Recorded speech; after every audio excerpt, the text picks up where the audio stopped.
Welcome back.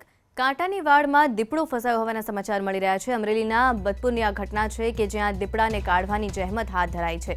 તો કાંટાની વાડ છે કે જ્યાં હાલ એક દીપડો ફસાઈ ગયો છે।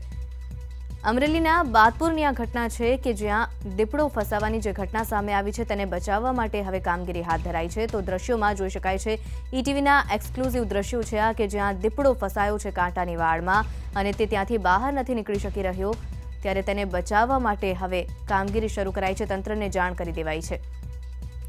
તો દીપડો અહીંથી નીકળી નથી રહ્યો, તે પ્રયાસ કરી રહ્યો છે, તેમ છતાં તે નીકળી નથી શકી રહ્યો। કાંટાની આ વાડ છે તેના કારણે તેને જે કાંટા વાગ્યા છે તે ઘાયલ થયો છે, તેના કારણે તે અહીંથી બહાર નથી નીકળી શકી રહ્યો। ઈટીવીના એક્સક્લુઝિવ દ્રશ્યો છે આ।